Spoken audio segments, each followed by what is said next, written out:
Well, hey there, and welcome to the Must Increase podcast. I'm Luke Clayton, your host, and I am really excited to welcome my guest today, who is no stranger. It is none other than Nate Skelly himself. Nate, welcome back to the Must Increase podcast. Thanks, Luke. Yeah, man, good to be back. We were talking before we started recording about the new software you're using for recording this, and it's like literally like you're bringing my screen onto the screen, but before, like when you started recording, it shows me as being backstage, so it felt very prestigious. It felt like a grand unveiling. Like, ta-da! Here I am. It really is. It's just like here we can try that again. Like, oh hey, boom, hey, it's me, and ta-da! It's Nate. Nate's here. Yay! For those of you that are watching on the YouTube channel, you just saw the glorious reveal of Nate in all his glory. But yeah, Nate, welcome back. It's been, I always forget how long it's been. My goal has been to give you at least an annual appearance on the podcast. But it probably should be more. If I'm honest, let's be honest. Yeah, it really to be fair, this probably should be like a monthly installment, but that's all right. Your listeners will have to settle for yearly. It's been at least a year because we moved here to Tampa end of June last year, and I the best I can remember, I've not recorded a podcast with you since we moved, so it's been at least a year. So okay. Well, that's on me. That's on me. Well, you're back. Better late than never, as we say. So it's good. And so first of all, let's talk a little bit about that. You talk about so I guess this is kind of new-ish information to my audience, at least. Yeah, you've relocated. You've moved. Tell us a little bit about that. Yeah, so we were in Pensacola for almost 6 years. I grew up in Western Pennsylvania. We moved down to Pensacola about 6 years ago, and that was great. It was a great move for our family. We enjoyed the Pensacola area, made a lot of friends and connections. But my brother Josh just recently started a new church, Redemption Church. He planted it in Wesley Chapel, which is just north of Tampa. So when I tell people Tampa area, we're not in Tampa proper, but it's the greater Tampa area, probably about 35 minutes north of Tampa. It's a growing community, an area that's just really just the population has exploded in the last 30 years. So a lot of people have moved, of course, from different parts of the country here to Florida. But that means because it's a newer community, there's not a lot of established churches in the area, and just a need for good gospel preaching churches. So probably 2 years ago, my brother said, "Hey, we've zeroed in on Tampa. We're going to plant the church there." And he said, what do you guys think? Would you guys consider it? I was like, yeah, absolutely. We've always liked the Tampa area. We always thought if we ever moved from Pensacola, that like Tampa was probably the top of our list for places we want to move to. And so here we are, and it's going great. Redemption Church launched in February, and it's been going great so far. So yeah, a little shout out for Redemption Church if you want to go follow us on Facebook, Instagram. But I think most of the people that listen to your podcast, Luke, are probably already familiar, probably seen something about it. Yeah. Well, we'll make sure that, we'd like to throw things in the show notes. So maybe we can throw that, a link to the church's website, Instagram, something like that. But yeah, I think, and I think that's pretty awesome that you moved down to help your brother plant a church. That's pretty great. So yes, it's been really cool to be back close to family. Like we were in Pensacola and family was just all over the place. Virginia and Kansas. My sister's in Australia, and just so being close to family again has been really great. Very good, very good. Well, yeah, I've been watching some of the updates there on social media here and there about things there at the church. Seems like it's going pretty well, so that's great. Well, yeah, Nate. Well, now let's talk a little bit professional. Let's just kind of remind people, what you do. Talk a little about your role there at Financial Pathway and whatnot. Yeah. Like when people ask me what I do, sometimes I feel like saying I'm a financial advisor, but not what you're thinking. I always feel like I need to apologize or preface because I think for a lot of people, first of all, the term financial advisor is really vague and it's not very helpful as far as, okay, so you work in finances and you give advice, but what does that exactly look like? But also I think a lot of people had experience with people who use the terminology financial advisor who, at the end of the day, they had a financial product that they were trying to sell. And people had those interactions where they just kind of feel like they feel a little bit slimy afterwards. Of like I didn't like that interaction. So definitely something I've never wanted to do, and I always want to be careful in sort of positioning what is it that I do in a way that's helpful and accurate. So usually what I'll say is I'm a financial planner. I do financial planning and investment advice.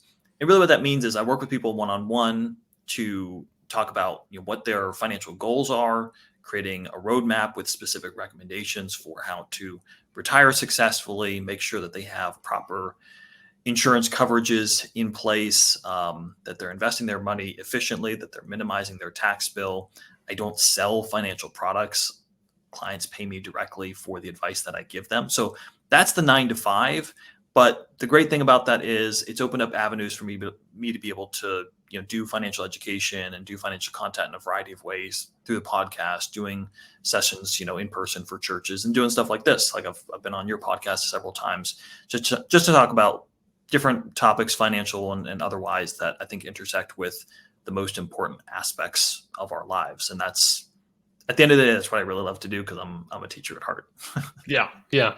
Well, and that is something I will say is, I can second that about the teaching aspect of it. And yeah, full disclosure, as I always give this disclaimer, Nate is my financial advisor slash planner and has been now for several years. And I'll go and right off the top here give my my utmost recommendation to check out Nate if you're interested in that. But yeah, what I like about you, Nate, is you do teach. When I first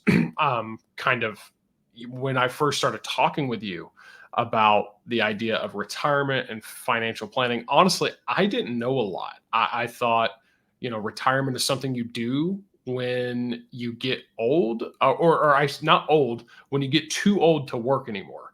And I thought, yeah, I don't know, this has been probably 6 years ago when we first started having these conversations. I was in my mid 20s and I was like, yeah, I'll never be too old to work. So what's the big deal? But no, you helped me to understand the importance of investing and, more or less putting your money to work for you, and letting your money not just sit in or sit under your mattress or in a bank account, but put it in a place where it can actually grow and compound interest and things like that. And so, yeah, you honestly did. You helped me learn a lot of that. And yeah, you've got that heart of a teacher. So it's been really good. And what I like about your approach is, like you said, yeah, you're not selling products necessarily. I guess organically, like, hey, yeah, there's certain investment accounts that you're going to recommend and products you're going to recommend and things, but your process is not about, like, if you work with some financial planner, advisor, whatever you want to call them, a lot of times they're going to try to sell you on a certain fund or a certain maybe life insurance policy or whatever it might be. But you take a bigger step back, and before you even start talking about different products or investment vehicles, you start with why.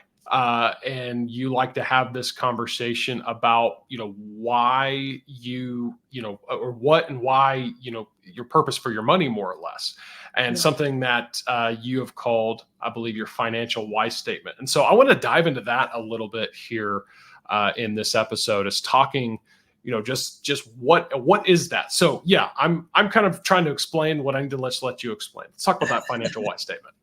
Well, yeah, when we were talking about doing another podcast recording, we were talking about what would be some good topics to cover, and I threw this out here as, I think, one that I would like to talk about, because I like to talk about topics that I get passionate about and that I'm excited to talk about. I feel like hopefully that makes for a better episode. Mm-hmm. It was funny because I recently I was previewing a software product, and I was considering maybe implementing it within my practice as something that would be like an additional value add that I can offer for clients as far as giving advice on a particular area of financial planning. And the guy who was giving me the demo was showing me, okay, so this is like the questionnaire that people fill out, and there's all these things. And then what I realized is at the end of that, it was like, okay, and then based on their answers, it'll recommend this package or it'll recommend this package. I was like, oh, well, but what if they need like something else though that's not A or B? Is there like some feature with it? It's like, well, no. So it's like, well, what's the point? Like, it's like this, you're like, ooh, waving the wand and like Oh, okay, answer all these questions, then we'll tell you exactly what you need. Well, it's like the game of Plinko, except there's only two things for it to Yeah. fall into. It's like that's not advice necessarily. I mean, like, or at least you don't have to dress it up so much. If there's only two options you're only ever going to recommend, well, then make it a lot simpler and then just explain why these two are. You know what I'm saying? Like, Mhm, I feel like mhm. sometimes we added unnecessary complexity to try to get people to arrive at the conclusion that we wanted to get them to in the first place. And I think that's the problem with a lot of the financial industry right now is people are salespeople first, advice Mhm, givers second. mm. And the analogy I've used before is, if you met somebody and say, "Hey, what do you do for work?" and they said, "Well, I'm a car buying consultant." People come to me when they want to buy a car and they tell me exactly all the specifications and what they're looking for, and then I do my research and I come back to them and I recommend a car for them. You're like, cool. That sounds like a great thing.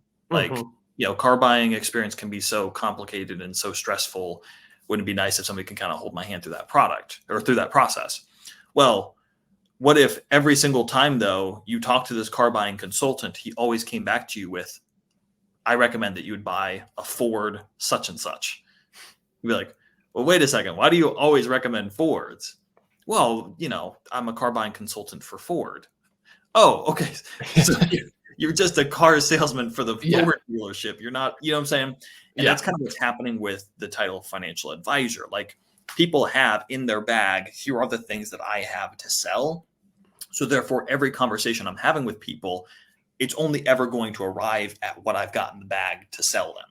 Mm, And really, that's the opposite of good advice. And what I found, for me as a financial planner, if I'm going to give good advice, I've got to get really clear on what it is exactly that people want to accomplish. Where do they want to go? And not insert my own thoughts or opinions or values onto their situation, but to literally let them speak for themselves. And I think the problem with that is, when I talk about, because real, like, true financial planning is helping people align how they use their money with what is actually important to them. That's mm. financial planning, making sure the Yeah. money is going towards the things that are most important and not going towards all the stupid, silly stuff that's keeping us from what's important. But the problem with that is, well, what is really important? Mhm. Mhm. And that's a tough question for us to answer ourselves. And I really believe that the antidote to, habitually spending your money on stuff that just isn't as important is, you got to get really clear on what is important to you. And then when you start to prioritize the things that are important to you in your cash flow, you take the guesswork out of the situation. So here's like a example I used recently in a session that I did. I had four jars, four little empty, like, mason jars, and I labeled them live, give, grow. And this comes, I got those, Ron Blue, Master Your Money. He's the founder of Kingdom Advisors. He used those terminologies for your cash flow. And I love those labels. So all of your money is going to go into one of these four buckets, one of these four jars, if you will. Live, give, grow. And live is your regular living expenses. Give is your generosity, your giving. um, O is your liabilities, like things you have to pay Mhm. for, Mhm. so your taxes and debt. And then grow is your savings and your investments. And I said, here's how people typically operate. They've got, and I had a bigger mason jar full of M&Ms. I said, this represents your monthly income. So what they'll do is they'll start with, well, what do I owe? Okay, I've got to pay my mortgage, I've got to pay my car payment, got to pay my student loan, got to pay my credit card. So they start with all that, and then then they go to their living jar, and it's, okay, let's, time to get some food, time to get gas, time to get time to pay my phone bill, time, you like, just activities and hobbies and entertainment, and then After that, there's only like a few little M&Ms left in the jar. So then it's like, oh, well, maybe I'll save a little bit. I'll put a little bit in my 401k or a little bit in my Mhm. Roth IRA or in my savings account. And maybe I'll drop a 20 in the plate, but I just don't really have that much. But next month, it'll be better, and then next month is the same thing again. Oh, Mhm. well, when I get more money and then they get a raise and now there's more. So then I put more M&Ms in the jar for the second time around. But then what happens? Well, I pay my mortgage and my car loan and all that. And then I get to my living and it's like, okay, all my regular, but oh, actually we had to take the car to the shop this month. And Mhm.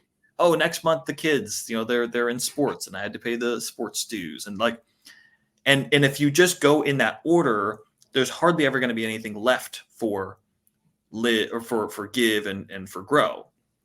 And the problem that a lot of people have when it comes to their cash flow is when you stop and ask them what's important to you, they'll talk about things that they want to do in the future, things that they want to save for, all right, travel and retirement and a dream home and kids college.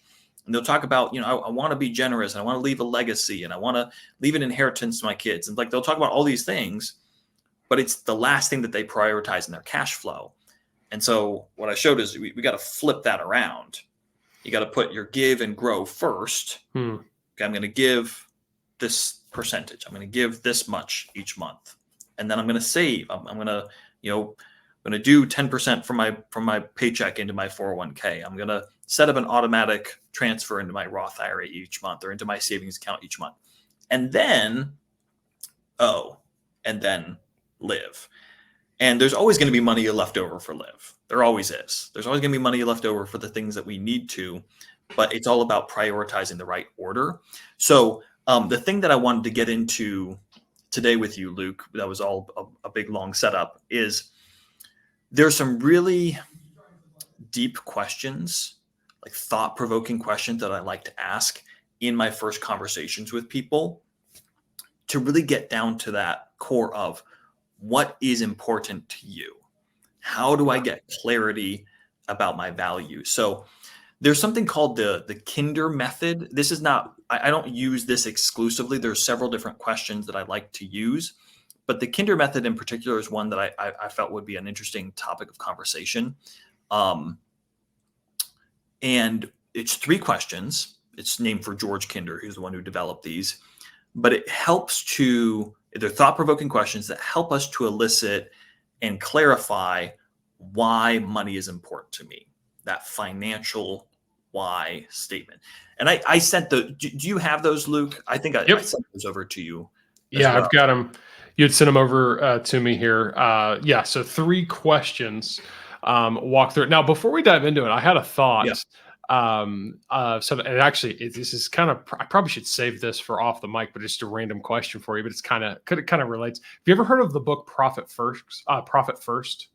I've heard of it. I've not read it. Yeah, it's more for businesses, but it's the same concept you were just talking about, but to businesses, which is, basically how a business sees profit, which is it's not incorrect technically, but is profit is, revenue minus expenses, and that's your profit, right? Well, the problem is that in a business, in the world of business, and you and our business owners, we probably see this play out, is that your if you allow your business to spend, you will spend. And so basically the concept flips it on its head kind of, and you're saying it from like this personal finance approach, but the concept in this book is no, you decide I'm taking this much first for my profit in my business, not necessarily even what I pay myself, Right. compensate myself. And basically at an absolute baseline, he encourages, hey, 5%, you're going to take 5% of your revenue and you're going to establish that as profits. So that just kind of reminded me of that same concept, but you're talking about it from a personal standpoint is, yeah, if you allow, it's kind of like the plate principle. Like if I go to, a buffet with a big plate, I'm going to fill that plate. But if I go to it with a small plate, I'm going to fill whatever plate I have. Yep. And the same thing happens with your money. If you're going into a mindset each month of, yeah, I'm just gonna, have, these debts and these car payments and blah, blah, blah, and all these living expenses. Yeah, your money's gonna go. You're gonna be like, where'd it go? So, Mhm. flipping that out again on its head of no, we're gonna, like you said, we're going to give and we're going to grow first. Yep. I think that's really powerful. So yeah, all that said, now let's get into this framework of thing. And the first one here, and if there's a little bit of more runway that we need as we get into this, that's fine. But I'm just going to read what you sent me. Number Yep. one here is imagine you are financially secure and that there's enough money to take care of your needs now and in the future. How would you live your life? Yeah. I love this question, and I've asked this question, and I've phrased it different ways. But yeah, just for the listener, just play a little pretend game. Let's say you did win the lottery. Let's say you inherited millions of dollars from a distant relative, and it's so much that you're set up for life. So money is no longer a concern. You don't have to go to work on Monday. You'll never need for money again. What's going to change? Like, would you change anything about how you're living your life? And I just invite people to just describe to me what that would look like. You are now financially independent. Money is no concern. Paint me a picture. Describe a life that's richly yours. And just allow people to fill in those blanks. It's amazing what people will say. Like, I'm curious for you, Luke, like when you think about that question, like what would be something that comes to mind for you? You're like, okay, if you were truly financially independent, like what would be something that you'd maybe change about your Yeah, I mean, and I think we've had this discussion before. Again, going back to being self-employed gives you a little bit of freedom from maybe a conventional 9 to 5, office job or something like that. However, you still gotta, I always make this joke. People that think that being self-employed is always this glamorous, oh, your own boss. I find it amazing. Like I do love what I do. Don't get me wrong, but I do find myself having to do things I still don't want to do. It's like I made my own job and I still have to do stuff that I don't want to do. So I guess that would be my answer is, yeah, I would live a life to where I would only work for me would only be what I want to do, what I Mhm. enjoy to do. Like I enjoy doing like producing these podcasts and I enjoy, working with the churches and having those conversations that I do. But I don't necessarily enjoy, no offense to you finance guys, but I don't enjoy bookkeeping. And I Mhm. don't enjoy, some of these other administrative clerical type of tasks. Right. And so, yeah, it's like, yeah, I would do that. And then, yeah, just have an even greater level of freedom to be able to, enjoy time with my family and, in theory, like, hey, yeah, go and, if we want to just take a day trip to go over here, yep, we're going to go do that, not having to, and something for me has always been, I'd love to be in a situation where it's like, yeah, I can do things as far as go on vacations outside of vacation times. Now, when you have school age children, that's kind of hard Mhm. because you kind of have to go in the summer. But it's like you think about, man, if you go to the beach, this. Like if you go to the beach in a little bit early season, maybe like spring or a little bit later, like early fall, man, the crowds are like virtually not even there. I hate crowds. So yeah, I'd create a life where I could do these kinds of things and things like that. So, Yep. anyways, it's probably not the greatest answer in the world, but those are some things that come to mind.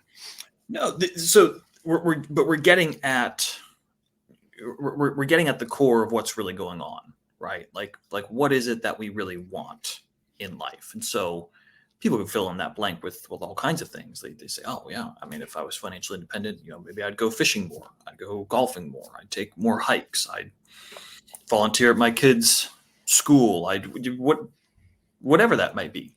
But then the follow-up question, and the thing is, the question, these three questions, these are the starter questions, but then we have to dig in deeper on each one of these questions. So say, okay, paint that picture. What does that life look like?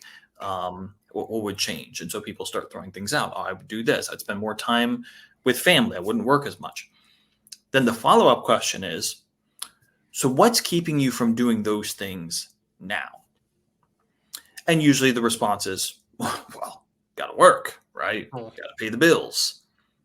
you know, well then, okay, is there anything that you could cut out from your life now that would free up more time or more money or more energy to do some of those things that you just talked about?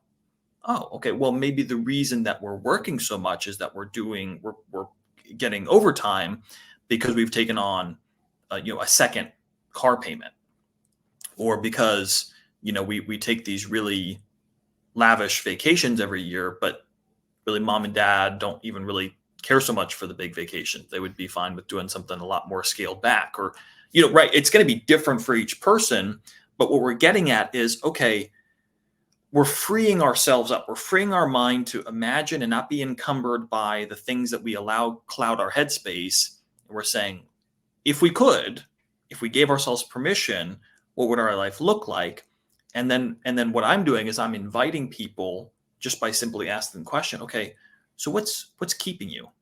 What's holding you back from that being your reality today? And sometimes there are very real constraints. I'm not just saying, oh, great. Yeah. Why doesn't everybody just live their ideal, Yeah. fanciful life? But sometimes they could be closer to that life if they wanted to. And what they have to recognize is they're actually spending some of their time, energy, and emotion, time, energy, emotion, and finances on things that are actually less important and are keeping them from the things that are more important. So that's the first question. But then we kind of go down. So like we start here, but then we go another layer deeper with question number 2. Can you tee that one up? Yeah. So, question number 2, imagine you visit the doctor who tells you that you only have 5 to 10 years left. You will remain as healthy as you are today. You won't feel sick, but your time is restricted. What will you do in the time that you have remaining to live? And I will say these questions get more morbid as you go along. But yeah. Yeah, they are morbid, but they're powerful, right? Like we're playing the hypothetical game. Yeah. Yeah. But yeah, so you go to the doctor. Good news, bad news. Bad Hmm. news is you have 5 to 10 years left. Good news is your quality of living will not be affected whatsoever. This diagnosis that you have will not affect your energy or your physical. You will remain just as healthy wherever you're at. You'll stay there. But you know that in 5 to 10 years, it's all over. So, what are you going to do with the remaining time? And so now that it's not about money, it's about a limited amount of time. What would you change about your life? Now, you and I are both young. We're not in the twilight years of our life. So I think this answer is going to vary wildly depending on the age of the person that's being asked here. But again, curious for you, like if you did get a terminal diagnosis, is there anything that you think you would change? Anything that you would do differently with that in mind? Yeah, and it's for me. It's a pretty similar answer to the first question in that I would just want to be more intentional with time with family, with my loved ones, with those that are close to me. It's like you and I have kids. Like you've got 3, I've only got 1, but my daughter is she is almost 7, and I do think about how it's just like the older she gets, and I think the older kids get, the more it's amazing how the more busy each of your lives seem to become. For example, when my daughter was born, she didn't have school, but hey, she started school, kindergarten, I guess 2 years ago now. And so it's like, okay, that's a factor now. And so she's more busy, and she started to play some sports and so do some other programs here and there. And so it's something that, and I guess where I'm going with that is I'm finding that the organic time that we can spend together, I'm just using my daughter as an isolated example, but the organic time that we have to spend together is not as it's not always there. So I have to be more intentional about it. Mhm. And so that's probably my answer would be to be more intentional about how I spend my time, and specifically with those that I care about, those closest to me. Yeah, I love that. What I think of is, well, the first two things that come to mind for me is, number one, my wife and I love to travel, and we've got a whole bucket list of places that we want to go. I would speed up that timeline. Like, okay, we're going to do some of those trips, and we're going to do them a lot sooner than we thought we were going to do them.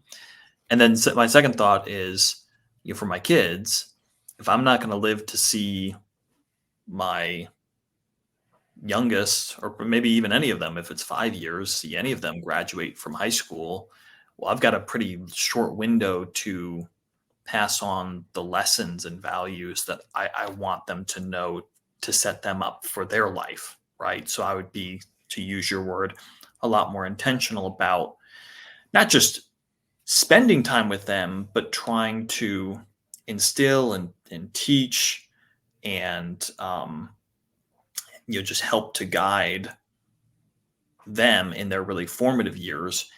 And again, what we're doing here is we're not just talking about, okay, so like first question is, what would you do? Oh, great. I'd go golf more, and I'd take some more hikes, and I'd do some more fun stuff. Great. Second question, okay, now we have limited time. Okay, let's really get to, okay, I want to focus on my family and relationships, and make sure that I don't take them for granted, and be more purposeful. And then the third question, you said they get more morbid, and this last one's definitely the most morbid. I think the third one is actually the most powerful. So let's look at that one. Yeah, so this one's a real tearjerker right here. So finally, imagine that your doctor says you have 1 day left. Notice what feelings arise as you confront your very real mortality, and ask yourself, what did I miss? Who did I not get to be? And what did I not get to do? Yeah. My wife will tell you I'm not very good at just allowing myself to sit within any sort of uncomfortable, negative emotions. I'm very good at, I will make a joke to deflect, to ease the tension. That's just what guys do. We just deflect, we push. But it's sometimes it's good to sit with questions like this, because they're deep and they are heavy, but they're worth considering. Like, imagine if you really did have 1 day left. No more time to do any of this stuff. The first two questions are like, great, a blank check. Like you've first one, blank check, do whatever you want to do. Second one, okay, you've got limited time, but you still got time. There's still a window to accomplish some of the things you want to accomplish and experience life. With question number 3, too late. Yeah. There's no time. There's no going on a trip. There's no more spending time with the kid. Like it's over. So if that were to be the case, what do you feel like you would have missed out on? Like if your life or mine were to end tomorrow, what did we miss? What were the things that we always meant to do or hoped to do, we just didn't? Yeah. Or the kind of person that we envisioned ourselves, right? When we were in college and we thought about, who am I going to be as an adult? Who am I going to be as a parent? Who am I, like what type of values, what kind of personality, or, what are things am I going to accomplish in business, or, places I'm going to go see, or like all of that stuff. Where does it feel like there's a hole in our heart, if we want to put it that way? And similarly for me in this question, I'll answer it myself, and then I'll turn it over to you to see if you have any deep insights for us. For me, I think about, first of all, as a dad, like if I really did have 1 day left, I would feel like I missed the mark and I fell very short on who I should have been as a dad. Like that's my first thought. Not get to be. Yeah, like there's some very like real things that I'm like, man, just character qualities and things that I want to, that I strive for, that I know I'm not complete in, and things that I didn't get to do. Kind of going back to what I said before about traveling, and like that's a very real dream that I have, of like going and experiencing the world and just seeing different cultures and different places and being able to experience that with my wife like that. So all of those things come to my mind. What about you, Luke? Anything that that you'd like to to volunteer on that last morbid question? Yeah, again, this one over here is a tearjerker. Where like you said, us dudes don't like to sit in this kind of negative energy, if you will, but very powerful to consider. And yeah, I'm with you. Whenever you have a child and you become a father or a parent, like you really do feel that weight of responsibility. And I think in some ways, parenting is one of those things that's like, you only get one shot. Well, I mean, depending on how many children you had, but even so, like you I kind get of what you're only saying. get like, you really only get one shot at it, regardless of how many kids you necessarily have. And so yeah, that definitely, the parenting and being a father and leading my home and things like that definitely is like, oh man, what could I have done better? Like I said, circling back to the other answer of how could I have been more intentional? Because I'll be the first to admit I can be the world's worst about letting things happen to me rather than me, kind of going after it. That's kind of a tension that I've always struggled with, and thankfully in recent years I've been more intentional. But that's just something that's always on my mind. And then I actually have a lot of things about that are more maybe mission or kingdom minded. Hey, what could I have done to make a greater impact on the world from a like I said, a missional standpoint for the cause of Christ or for the gospel or however you want to word it. I mean, yeah, there are things that Nate, you and I went to Bible college, the same Bible college back in the day, studying and preparing for ministry. And you and I both have seemed to find different ways of going about serving the church and whatever. And that's something that I think both and I in our different kind of career paths, or whatever you want to call it, even though we've taken different paths, we share that there is some a mission of advancing the kingdom and so forth, and that does come to mind as well when Mhm. you think about, hey, again, you got 24 hours left. If that was the case, that would definitely be something on my mind. So those are a couple things that that I would kind of, I don't know if we want to call them regrets, but just what ifs, Yeah. or obviously at our age, if we were to find out we only had 24 hours to live, like, well, okay, yeah, life got cut short for sure. Yeah. And so those are some things that would come to mind. I noticed, I don't know if you said the word, but the word that came to mind as you were talking was impact. Yeah. What impact did I Mm, leave behind? Whether that's for, right, missionally speaking, impact on my kids, impact on my friends, impact on my coworkers, right? Like they're real weighty questions to consider. mm, George Kinder, the guy who developed these questions, said from their research in doing this survey, in this process with hundreds and hundreds and hundreds of people, he said for question number 3, the number one answer is typically family and relationship. mm, People immediately go to their kids, their spouse, their extended family, kind of their family, who they consider to be their family, maybe even if it's not blood relation. And then secondly, he said, is kind of like spiritual or values, like yeah. your church, missions, generosity, service. He said, thirdly, interestingly, is creativity, like Um, the arts. And I was very surprised by that. But I'm not a very artistic person, so maybe that's why it really surprised me. But people think about, man, like who did I not get to be? What did I not get to do? People have dreams and passions when it comes to music and painting. Maybe they wanted to write a book or what. So they want to express their creativity in these different ways. They never did. Kind of the pressures and the weight of real life kept them grounded to reality, and they wish they'd been a little bit more able to express themselves creatively in some of those different ways. Fourth was community. So you think about different ways that you might be involved within the community, whether it's coaching or a school board or volunteering or those types of things.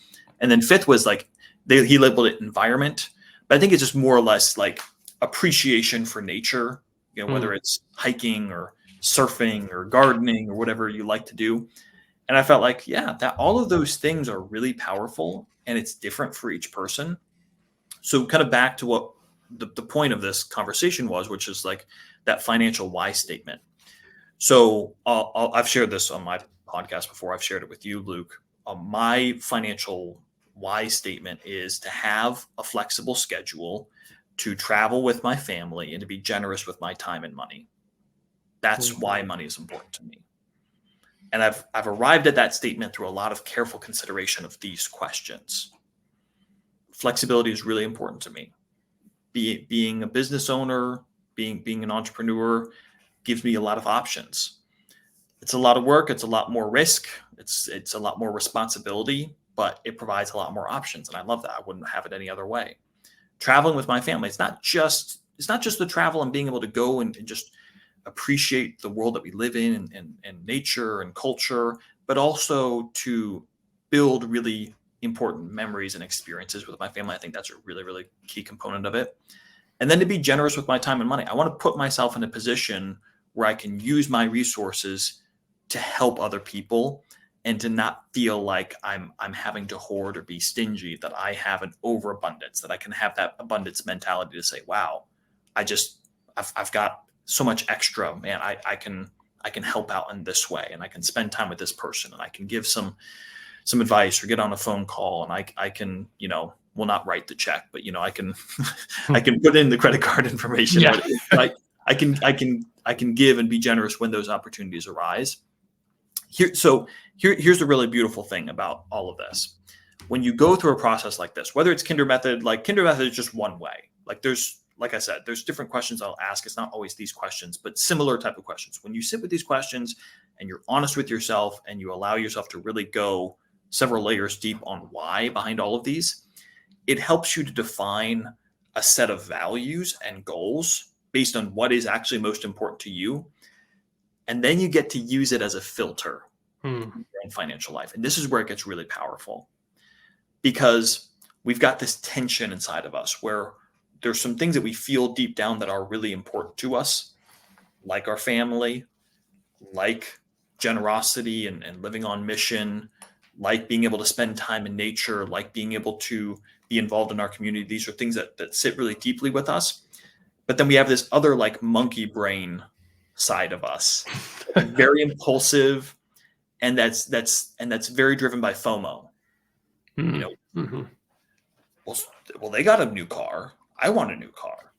They went on vacation to this place. I want to go on vacation to this place. They went out to eat. I want to go out to eat. And so we have this tension of like, I want all the stuff now, though. I don't want to wait. I want immediate gratification. I want to spend the money. I want to go online shopping. I want to get a new outfit. So we have that, and then we have these deeper, more real and heavy felt desires. And when you start operating under that financial why statement and allowing that to shape your cash flow, you say, okay, if there are the things that are really most important to me, I'm going to put them first, and I'm going to give, and I'm going to grow. I'm going to save, and I'm going to put money in those jars first. Then that really helps us to temper that monkey brain side of things.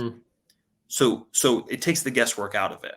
I'm saving for retirement. I'm saving for the home down payment.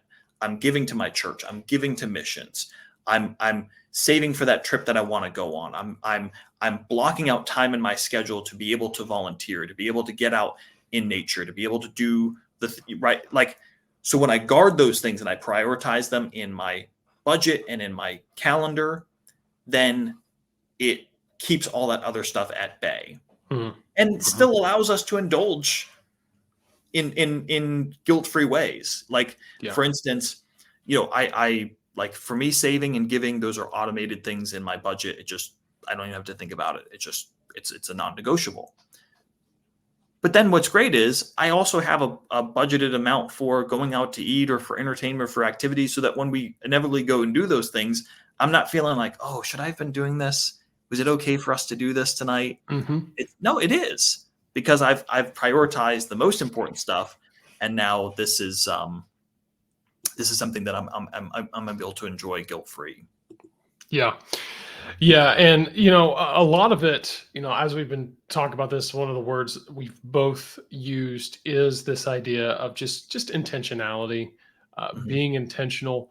Like I alluded to earlier, especially in my early adult life, I found myself being really guilty of really just not being intentional. I was just kind of just, and this was in all areas. This was in relationships. This was in family. This was in finances, even in the way I was, pursuing mission and ministry and things like that. I was just letting it happen. And what I found part of that in that process, and to take it to a broader scale other than just finances, is that when you're not intentional about pursuing a why, pursuing a mission, a cause, whatever you want to call it, you are so easily distracted by everything, because it's almost like, because you have nothing you're necessarily like focused to and maybe tethered to, every just squirrel that runs by, oh, hey, I want that, and I'm going to check that. And then what winds up happening is you have so much now that you have tried to, that again, you've got distracted by, and you get, it's like chasing rabbits. You've Mhm. got so many little things that have distracted you, that there's no one thing that matters to you most. And I seen, and I really think that is the natural way of kind of just life, if you don't have that intentionality and that focus. Yeah. And I love how this why statement in your finances, but to me, Nate, it influences so much more than just your finances. I mean, your money is a huge part of, obviously, your life, because everybody's going to have money to survive. But as we walk through these questions, I realize, yeah, this doesn't just affect rather your money. This influences your lifestyle, your choices, Yep. and how, not just how you spend money, but how you spend and invest your time and your energy and so forth. And so, yeah, really, really morbid questions, like we said, but honestly, really powerful, as we kind of walked through this. So I'm glad you kind of brought it to this episode and to our audience out there, because it's something we all need to consider. Yeah, absolutely. Those touchstones are really important in life, and you see them everywhere. Like the importance of coming back to a theme, a word, a slogan. It's why people put their goals or their vision statement on their mirror so they can see it Mm. each day. It's why sports teams put their hands in the middle and say team, or the name of their team, or whatever. It's why businesses have slogans. It's because we need a constant. We have to, like, just as human beings, we just get so distracted and so easily off track. We need ways to center ourselves, Mm. to bring us back to what is most important, back to the things that really matter, and we have to constantly remind ourselves of that. And when we do that, that helps us to be intentional and to focus in, and ultimately to be more happy, more fulfilled, more purposeful in not just money, but what money allows us to do. And those are the really important things in life. Yeah, so really good stuff, really powerful. All right, Nate, as we wrap up this conversation, what let's have a speed round. And I don't have anything, and some of this is going to have nothing to do with finances, Yeah, but uh, we need a little levity. yeah, because this has been really heavy, So yeah, let's bring a little bit of unintentionality to this conversation. So first of all, let's talk finances. Stay in that realm a little Yeah. bit. Any since we kind of talk tech and media a lot here on this podcast, Mhm. any software tools, resources that you have to recommend? Maybe just take 60 seconds and throw out, just a handful that you can think of, or even if there's just one that's worth highlighting. Yeah, like I think budgeting tools are really important. You don't necessarily have to budget. Like you don't necessarily have to be like aware of every single penny, but budgeting equals awareness. So you need to know where your money is going. That's what I'm trying to say. A lot of great budgeting tools out there. The one that I found most helpful is Every Dollar. There's an app. You can get it on the dashboard. That's a great one. If you want a little bit more robust tool, you need a budget. YNAB is another great one. There's so many great financial tools out there. In fact, actually, it's interesting you asked this, Luke. I'm going to be putting out a video. I don't know when you'll upload this, but by the time you upload this, it'll probably be on my page. Something I'm going to do here this week is I'm going to throw something out to folks like, how much money do you need for retirement? I think that's a really common question. I get that all the time. And there's a great calculator that I have that kind of you put in some of those financial inputs and then gives a good estimate. It's not a 100% precision type of thing. It's an estimate, but it gives people a good gauge on, am I on track? What changes, what levers can I pull to make sure that picture looks better for the future? What changes can I make to set myself up for retirement in a better way? So if that will be helpful for folks, that'll take them 3 minutes to fill out a quick questionnaire, and I can send that to them. So a lot of great tools out there. Those are just a couple that come to mind. Okay, yeah. So we'll put a link to something somewhere, wherever that might be. We'll put a link to that in the show notes so that you can maybe somehow stumble across that wherever it winds up showing up. Okay, yeah. So as far as moving on from from things specifically, this is totally just for fun. What show, movie? Let's. I'm going to take it twofold. First of all, what's maybe the best thing you've watched in the past? Let's say since the beginning of the year. Oh, since the beginning of the year, I don't feel like I've watched any new stuff. Well, there hasn't been a lot. No, there really has not been a lot. I'm watching a lot of kids programming these days with my young kids in the house. I'll tell you, it's not movie related, but we just finished reading the Chronicles of Narnia series, and that was a great trip down memory road for me. We've been on a little bit of a nostalgic kick in the Skelly household recently because we read the Chronicles of Narnia, and then recently, like on Friday nights when it's like, okay, well, we're gonna have a movie night. My wife and I were like, let's watch movies that we haven't seen in a long time that we grew up watching. So we watched Willy Wonka in the Chocolate Factory. Gene Wilder, like the old one? Yes. Yeah, okay. I'm telling, like, Gene Wilder put on the performance of a lifetime. Like, he is amazing in that movie. So that was really fun. For the kids liked it, but mom and dad also liked reliving some of their childhood memories with Willy Wonka. Nice. Yeah. I have done that too with my daughter over the years. As I've gone back and rewatched a lot of the Disney stuff, like Disney Plus has everything archived now, pretty much. They like to give you the nice little warning before of like, oh, this content could be offensive, which I find quite funny. But there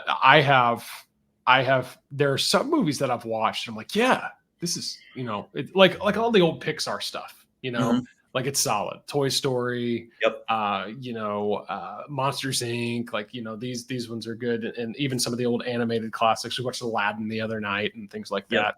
It's like, yeah, man, these are great. There's others that I've watched that just like, they don't hold up. Like, this isn't Disney, but I don't know. Madagascar doesn't hold up for me. Like, really? Oh, yeah. Madagascar's great.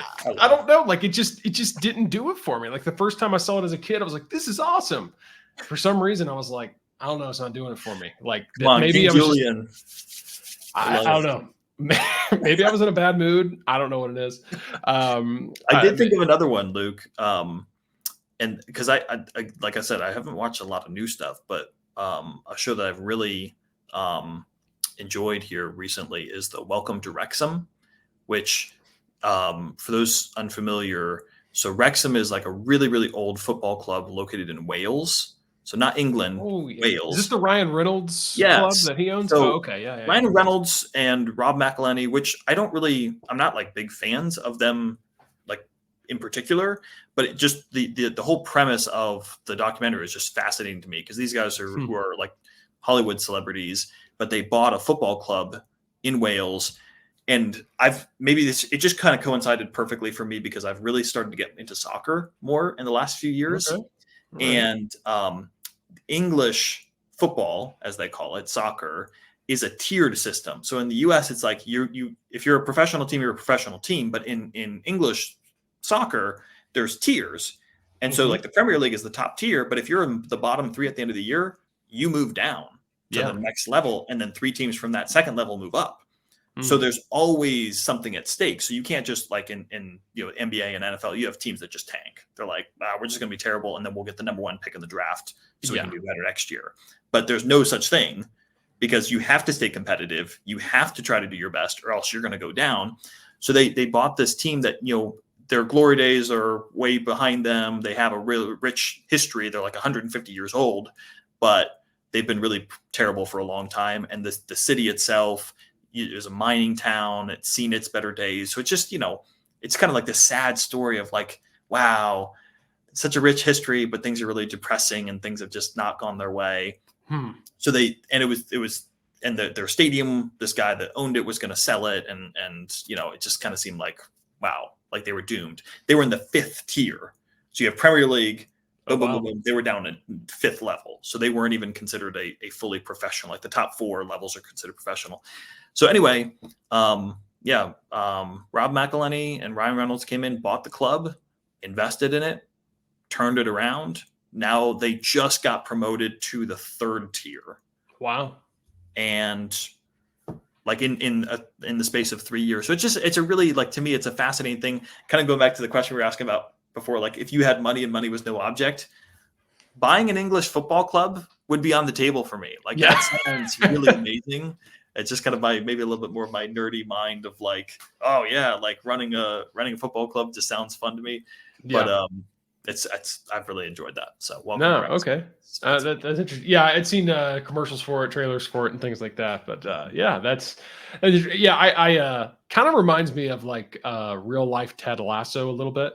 Ted Lasso is, and I've heard people talk about Ted Lasso, have not seen it. Ted Lasso, first season fantastic, second season, third season not really great. So, but anyways, so here, other question then with the entertainment of mind, and we'll use this to wrap things up. What do you, so we said, hey, we're looking back at what we've enjoyed. Is there anything coming up?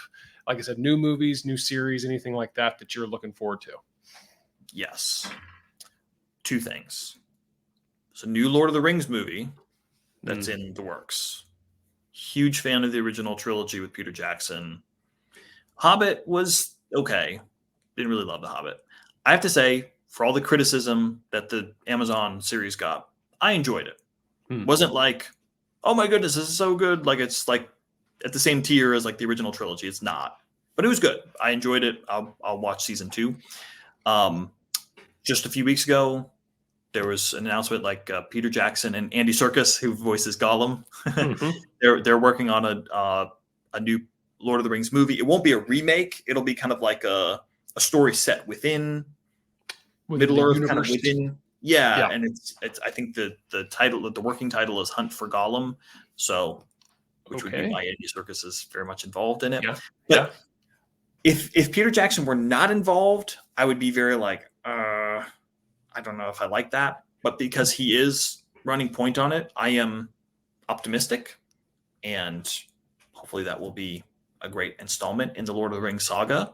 So that's I'm looking forward to that. The other one, side note, did Peter Jackson have anything to do with the Amazon series? No, I think he like was executive producer and like consulted on it, but that's just he didn't run it. Okay, which I've got thoughts. It's kind of like Disney Plus saying on all their Star Wars series based on characters created by George Lucas. George Lucas has nothing to do with it, though. Right. Okay. And then the other one is I'm cautiously optimistic. My favorite show is The Office, like hands down. Here. As you can well attest to. Yes. There's a new. I guess you could call it spin-off. It's not The Office. It's none of the characters from The Office, but it's supposed to be like a very similar style and set within the Office universe. That's the terminology they're using. Yes. So, and it's like, so it's been, so like The Office was based on, as a paper company in Scranton, Pennsylvania, like the most boring type of job you could imagine. And this one's going to be set, it's like a Midwestern newspaper. Yeah. So it's kind of like they're in their dying days of like trying to, the newspaper industry is, you know, Yeah. struggling. So which provides kind of an interesting backdrop, and it'll be like a mockumentary style.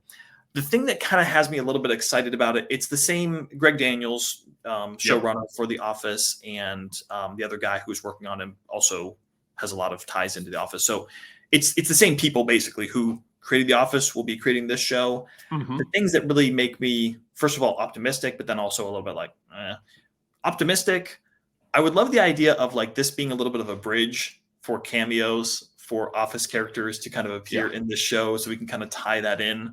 That would make my heart very happy. Mm-hmm. I think the thing that makes me be a little bit like is just the nature of comedy and comedies has changed, I think, a lot.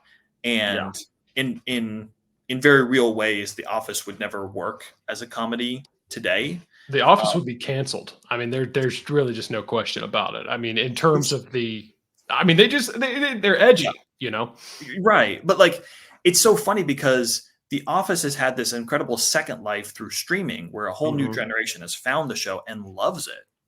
But yet, I don't think any studio developing a show today would sign off on a lot of The Office and The Office humor. So it's just kind of this weird juxtaposition of like people love it, but nobody would stick their neck out and make that same thing today. And it just because what's off limits for comedy has just really it seems to have narrowed so much. It doesn't leave a lot of ground for for the playground of where you can operate for comedy has shrunk so much that it really just reduces it to a lot of like crude type of humor. And that's when I'm like, I just really hope it's just not something that's feels like they have to kind of go debase themselves down a level and like, now they're going to be introducing like profanity and like a lot more like sexually charged jokes to try to make up for the fact that they just can't. Anyway, so we'll see. I'm cautiously optimistic, but those are two things that are on my radar right now as far as When is there a release date for this spinoff? I can't remember. Not that I saw. Okay. So I do know it's going to be I do know it's going to be Peacock exclusive. So that honestly gives me a little bit more pause because I'm like, oh, quality wise, a lot of times you go direct to, well, I guess nowadays streaming is taking over, but they are bypassing NBC altogether and going straight to Peacock. So I don't know, maybe. And then, I mean, the reason The Office worked is, I mean, obviously the first 7 seasons, Steve Carell, Michael Scott, he's just so cringy.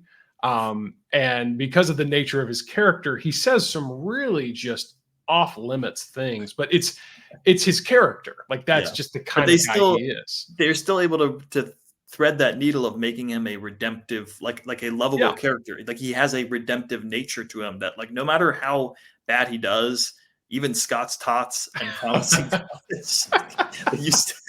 there's still like an element to him where you still find yourself rooting for Michael, which is a very difficult thing to pull off. It is based on a lot of things he does and says. But yes, he made that show for sure. Yes, he did. So we'll see what happens with it. That is something that I also, I saw the headline for that and I was like, oh yeah, I'll be curious to see what they do. I'm with you. I hope, and I would think there's going to be some cameos. Although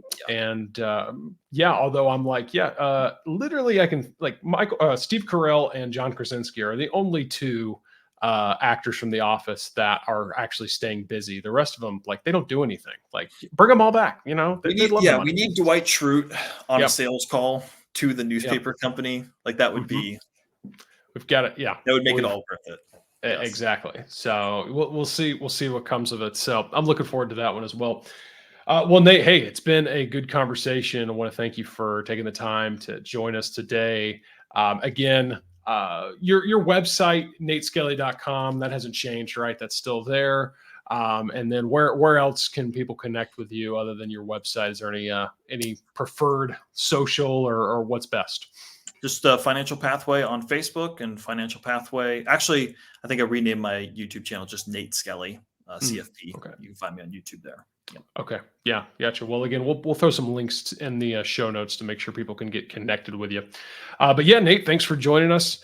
And we'll see as far as for the rest of our audience, we'll see you again next time right here on the Mustard Grease podcast.